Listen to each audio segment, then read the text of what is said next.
So sa mga nagmamahal nga po kina Alden Richards at Maine Mendoza or let's say sa mga Aldab fans ay meron nga po tayo nakitang write-ups coming from Kron na meron nga pong 225,000 followers na kung saan ayon dito mga kaparokya ay meron nga daw pong di manoy nasayang na pagmamahalan yung Aldab, sina Alden Richards at Maine Mendoza.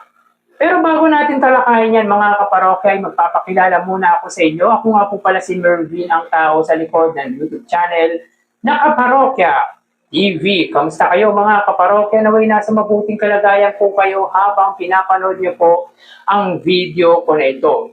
So mga kaparokya, humihiling po ako sa inyo na pakisubscribe ang aking YouTube channel.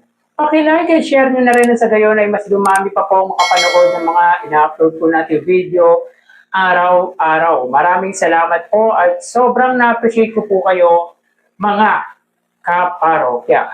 So mga kaparokya, itong mga nagdaang araw nga po ay sobrang init nga po ng usapin patungkol sa di manghihiwalayang Aldo Atayde at Itbulaga host Maine Mendoza. Nagsimula to mga kaparokya nang mag-post nga po ang kilalang komedyante na si Bayani Agbayani ng isang larawan na pinapakita na nagse-celebrate nga po ng kaarawan ng ama ni Ardo Atayde na si Art Atayde. At dito rin mga kaparokya ay nabunyag na wala nga po or hindi nga po naka-attend ng kaarawan ang TV host na si Maine Mendoza sapagkat masama nga po ang pakiramdam nito.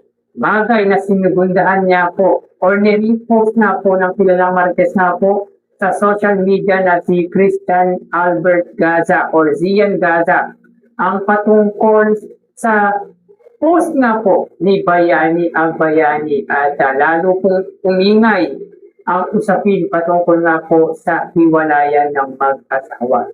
Itong mga nagdaang araw din po ay nag-share ang ina ni Congressman Ardo Atayde na si Sylvia Sanchez ng isang larawan na magkakasama nga po ang pamilya Atayde. Nandun po si Maine Mendoza, nandun din po si Zayja Naranilla at Zanjo Marudo. Pero mga kaparokya, meron nga po tayong nakitang write-ups coming from Kron na meron nga po 225,000 followers na kung saan ayon dito ay meron na pong di man rin nasayang na pagmamahalan ang Aldab, sina Alden Richards at Maine Mendoza. So basahin po natin yung patungkol na po dito. Hindi nagkatuluyan sina Alden Richards at Maine Mendoza hindi dahil sa kawalan ng nararamdaman, kundi dahil hindi ito umabot sa aktwal na panliligaw at totoong relasyon. Isang podcast ng Itbulaga mismo si Maine ang umamin na na-inlove siya noon kay Alden at direkta pa niya itong sinabi sa aktor. Pero ayon sa kanya, hanggang doon lang iyon dahil hindi naman siya niligawan ni Alden at nanatili lang silang magkaibigan. So take note mga kaparokya, magkaibigan lamang po si Maine Mendoza at Alden Richards. Ikwento rin ni May na nang minsan niyang tanungin si Alden kung ano ang tunay nitong nararamdaman. Sinagot umano siya nito nang di ko pwedeng sabihin sa iyo kasi mawawala ang magic.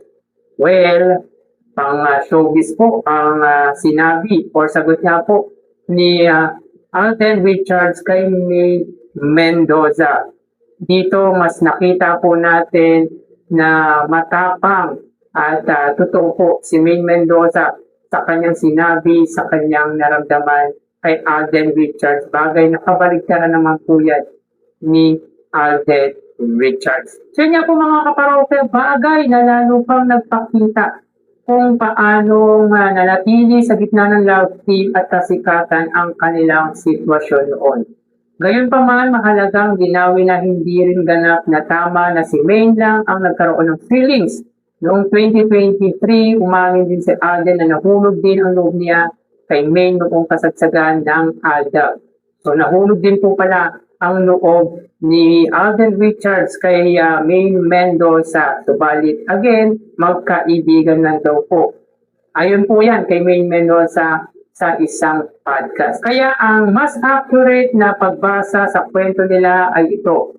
May totoong damdamin sa magkabilang panig pero walang malinaw na pagpursue na nauwi sa tunay na relasyon. Sa uli sinabi rin ni May na huwag nang lagyan ng mali siya ang naging pahayag niya at huwag nang ibato kay Alden ang sisi tungkol sa nangyari noon sa kanila.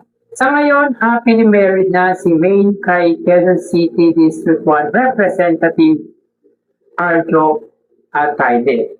So sabi dito ni Kron, mga kaparokya, happily married na daw po si May Mendoza kay Arjo at Taide. Bagay na pinaniniwalaan po natin. Kaya sa mga Aldab fans na patuloy nga pong nag-i-insist na hindi daw po tunay na asawa ni May Mendoza si Arjo at Taide, ay magsitigil na po tayo, mag-move on na po tayo at mag-stick po tayo sa realidad na minsan ay nagkaroon nga po ng sinasabing pagmamahalan sina Alden Richards at May Mendoza, subalit hindi nga po ito natuloy sa totoong relasyon. Nagkaroon lamang po sila ng mutual feelings pero wala nga pong ligawan na nangyari. Nakakatuwa mga kaparokya sapagkat makikita mo na totoo at matapang si May Mendoza sa kanyang mga pinahayag sa isang podcast.